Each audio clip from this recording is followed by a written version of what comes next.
வணக்கம் மக்களே, உங்கள் தமிழ் மகன் மறுபடியும் வந்துட்டு இன்னைக்கு நம்ம பேச போற விஷயம் என்னன்னா, வாழ்க்கைக்கு ரொம்ப முக்கியமான விஷயம் தான். அடிக்கடி நான் அதை தான் சொல்லிக்கிட்டு இருக்கேன், நீங்க நினைக்காதீங்க. வாழ்க்கையை நகர்த்துறதுக்கு சில விஷயங்கள் நம்ம கத்துக்கணும். எனக்கு தெரிஞ்ச விஷயங்களை நான் உங்ககிட்ட ஷேர் பண்ணிக்கிட்டு இருக்கேன். வாழ்க்கையில இந்த மரியாதைங்கிறது எந்த அளவுக்கு முக்கியம்னு நீங்க எல்லாரும் நினைக்கிறீங்க? இப்போ நம்மள 4 பேர் மதிக்கணும் அப்படின்னு நம்ம நினைப்போம். ஆனா அதே மரியாதையை நம்ம மத்தவங்களுக்கு கொடுத்துருக்கோமா? அதை என்னைக்காச்சும் நம்ம யோசிச்சு பார்த்திருக்கோமா? இப்போ நீங்க ஒரு குடும்பத்துல பிறக்கிறோம், வளர்றோம். கண்டிப்பா நம்ம பேரண்ட்ஸ் நம்மளுக்கு மரியாதையா நடந்துக்கணும் அப்படின்னு சொல்லி கொடுத்துதான் வளர்த்துருப்பாங்க. அதுல எந்த விதமான மாற்று கருத்தும் இல்ல. ஆனா அதை நம்ம வாழ்க்கையில எந்த அளவுக்கு ஃபாலோ பண்றோம், அதை யாருனால சொல்ல முடியும்? இப்ப நீங்க பாத்தீங்கன்னா, வயசு வித்தியாசம் இல்லாம மரியாதை இல்லாம சில பேர் பேசுவாங்க. ஒரு இடத்துல நம்ம வேலை செய்யறோம்னா, குறிப்பா நம்ம பேர் விட்டு தான் நம்மள கூப்பிடுவாங்க. அது எத்தனை வயசு டிஃபரன்ஸ் இருந்தாலும் நம்மள பேர் விட்டு கூப்பிடுவாங்க. அது ஒரு வித மரியாதையா இருக்கலாம்.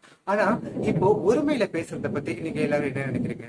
அது எந்த வயசாவே இருக்கட்டுங்க, நம்மளோட 10-20 வயசு கூட உள்ளவங்களா இருக்கட்டும், இல்ல நம்மளோட 10-20 வயசு குறைவா உள்ளவங்களா இருக்கட்டும், இந்த ஒருமையில கூப்பிடுறது எந்த விதத்துல நியாயமாகும்? ஒருமைனா என்னன்னு யாருக்காச்சும் தெரியுமா?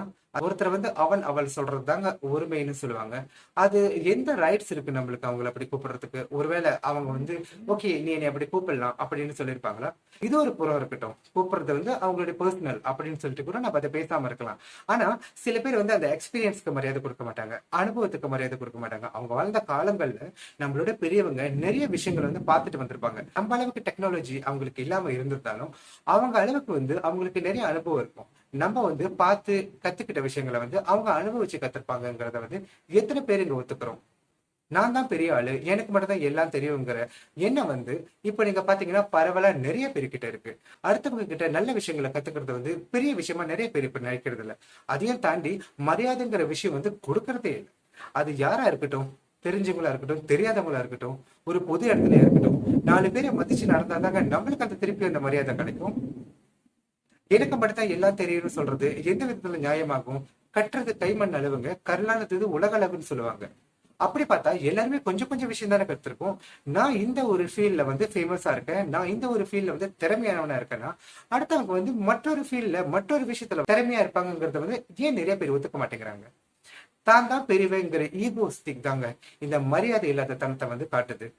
என்னைய கேட்டீங்கன்னா, சின்ன பிள்ளையா இருக்கட்டும், பெரிய ஆளா இருக்கட்டும், எல்லாருக்கும் சம அளவுல நம்ம மரியாதை கொடுக்கணுங்கிறது தான் என்னுடைய வேண்டுகோள் அங்க இருக்கு. வயசு வித்தியாசம் இல்லாம, அனுபவம் வித்தியாசம் இல்லாம எல்லாரையும் சமமா பாக்குற நம்மளுக்கு அந்த மனப்பான்மை எப்போ வருங்கிறது தான் நம்மளுக்கு கேள்விக்குறியா இருக்கு. என்னை பத்தி நீ மரியாதையா பேசணும், ஆனா உன்னை பத்தி நான் மரியாதையா பேச மாட்டேன்னு சொல்றவங்க எத்தனை பேர் இருக்காங்கன்னு உங்களுக்கு தெரியுமா? மரியாதைங்கிறது கேட்டு வாங்குறது இல்லைங்க. Give respect and take respect அப்படின்னு சொல்லுவாங்க. அது நம்ம எல்லாருக்கும் தெரியும். நம்ம வாட்ஸ்அப் ஸ்டேட்டஸ்லயோ இல்ல இன்ஸ்டாகிராம் ஸ்டேட்டஸ்லயோ இதை பத்தி போடுறதுனால மட்டும் மாற்றங்கள் வரப்போறது இல்ல. முதல்ல மனசார சிந்தனையால நம்ம மத்தவங்களை மதிக்க ஆரம்பிச்சிருக்கோம். அவங்க எந்த அளவுதான் வாழட்டுமே, நம்மளோட குறைவாவே இருக்கட்டும், நம்மளோட பெரியவங்களாவே இருக்கட்டுமே, வாழ்வாதார ரீதியில அவங்க நம்மளோட குறைவானவங்களா இருந்தாலும் சரி, நம்மளோட கூட உள்ள ஆளா இருந்தாலும் சரி, எவரேஜா நம்ம கூட சரிசமமா இருக்கிறவங்களா இருந்தாலும் சரி, பொதுவான விஷயம் என்னன்னா மரியாதை கொடுக்கறது. இந்த மரியாதை நம்ம எவ்வளவுக்கு மத்தவங்களுக்கு கொடுக்குறோமோ அந்த அளவுக்கு நம்ம கிட்ட அது சேருங்கிறது நிதர்சனமான உண்மைங்கிறது நம்ம கண்டிப்பா புரிஞ்சுக்கணும். நம்ம எந்த நேரமும் ஈகோயிஸ்டிக்கா திமிரா இருக்கிறது நல்லதே இல்லைன்னு தான் நான் நினைக்கிறேன்.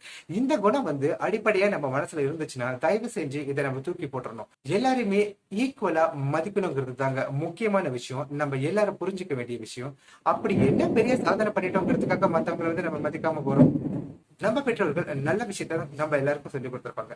எல்லாரையும் மதிக்கணும், குறைச்சு மதிப்பிடக்கூடாது அப்படின்னு நம்ம பெற்றோர்கள் நம்மளுக்கு ஒவ்வொரு நாளும் கண்டிப்பா சொல்லி கொடுத்துதான் வளர்த்துருப்பாங்க.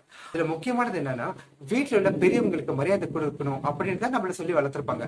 அப்படி பார்த்தா வெளியே போய் சமூகத்துல நம்ம நடமாடும் போது சமூகத்துல உள்ளவங்க பெரியவங்களுக்கு நம்ம ஏன் மரியாதை கொடுக்கறதுக்கு தவிர்க்கிறோம்? பேரை சொல்லி கூப்பிடுறது ஒரு பக்கம் இருக்கட்டும், அது அவங்க சொந்த விஷயம். அதை நம்ம பேசி ஒண்ணும் புண்ணியம் இல்லை. அதாவது நீங்க பேரை சொல்லி கூப்பிடுற அந்த நபர் அவங்களுக்கு அது ஓகேனா அது பிரச்சனை இல்லை, அது அவங்க எடுத்துக்கிட்டாங்கன்னா அது பிரச்சனை இல்லை. புதுசா ஒருத்தரை நீங்க பார்க்கும்போது நீங்க தயவு செஞ்சு மரியாதையா நடந்தாதாங்க நம்மளுக்கு மீண்டும் அந்த மரியாதை திருப்பி கிடைக்கும். எனக்கு தான் எல்லாம் தெரியும், தான் தான் அப்படிங்கிற தான் துணி குணம் இருந்துச்சுன்னா நம்மள சீக்கிரமா ஒதுக்கி வச்சிருவாங்க, நம்ம ஒதுக்கப்பட்டுருவோம். அதுக்கப்புறம் பூச்சின்னு சொல்லிட்டு உட்கார்ந்துருக்க முடியாது. மறுபடியும் நம்ம கேரக்டரை மாத்தணும். பேரு நிறைய பெரிய படிப்பு படிச்சிருக்காங்க, வசதியா இருக்காங்கிறதுக்காக அந்த ஈகோ வந்துடக்கூடாது. மரியாதை எல்லாருக்குமே நம்ம கொடுக்கணும். அடுத்தவங்க நம்மள மரியாதையா நடத்தணும்னு நம்ம ஆசைப்பட்டோமா, அதே அளவுக்கு தான் நம்ம மத்தவங்க கிட்ட மரியாதையா பேசணும். ஒருத்தவங்க மரியாதை கேடா நடந்துக்கிட்டாங்கன்னா அவங்களுக்கு நம்ம சொல்லலாம், முடிஞ்ச அளவுக்கு சொல்லி புத்திமதி சொல்லலாம். இந்த மாதிரி நீங்க செய்யக்கூடாது, என் வயசுக்காச்சும் நீங்க மரியாதை கொடுங்க அப்படின்னு நம்ம கேட்கலாம். ஆனா நீங்க சொல்ல விரும்பாத பட்சத்துல நீங்க விட்டுட்டு போலாம். இது அவங்க ஒரு நாள் உணர்வாங்கிறது தான் முக்கியம். அவங்க நம்ம கிட்ட தப்பா நடந்துக்கிட்டாங்க, அவங்க என்கிட்ட மரியாதை இல்லாம பேசுறாங்கிறதுக்காக நானும் அதே மாதிரி தரம் தாழ்ந்து பேசணும்னு எந்த அவசியம் இருக்கு? எனக்கு அதான் புரியல. அவங்க தப்பா பேசுறாங்க, அவங்க கேவலமா பேசுறாங்க, மரியாதை இல்லாம பேசுறாங்கன்னா நம்மளும் அதே மாதிரி ரியாக்ட் பண்ண வேண்டிய எந்த விதமான அவசியம் இல்லையே.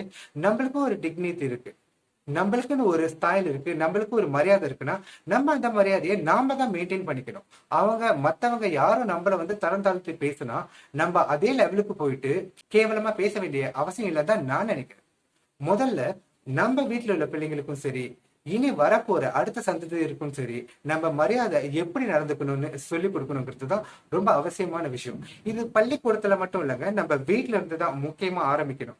நம்மளுடைய பொறுப்பு எஸ் அ பெற்றோர், எஸ் அ பேரண்ட்ஸ், நம்மளுடைய பொறுப்பும் இதுல இருக்கு. நம்ம அனுபவிச்ச சில விஷயங்கள் நம்ம பிள்ளைங்களுக்கு நடக்கக்கூடாதுன்னா அவங்களுக்கு நல்ல விஷயங்களை அடிக்கடி நம்ம ஞாபகப்படுத்திக்கிட்டே இருக்கணும். பள்ளிக்கூடம் தான் 100% பொறுப்பு எடுத்துக்கணும் இந்த மரியாதை சொல்லி கொடுக்கறதுல அப்படின்னு நம்ம கை விட்டுறக்கூடாது, கை கழுவிடக்கூடாது. ஒவ்வொரு நாளும் நம்ம பிள்ளைங்களுடைய நடவடிக்கையை கண்காணிச்சு அவங்களுக்கு நல்ல விஷயம் சொல்லணும். முக்கியமா நாம பிள்ளைங்களுக்கு ஒரு நல்ல வழிகாட்டியா இருக்கணும், நல்ல ரோல் மாடலா இருக்கணும். நம்ம அடுத்தவங்களுக்கு மரியாதை கொடுக்கும் போது தாங்க அதே விஷயத்தை தாங்க நம்ம பிள்ளைங்களும் பழகிக்கும். சரிங்களா? ரொம்ப சீரியஸா பேசிட்டேன்னு நினைக்கிறேன். அடுத்து ஒரு நல்ல இன்ட்ரெஸ்டிங் டாபிக்கோட உங்க எல்லாரையும் சந்திக்க வரேன். நன்றி.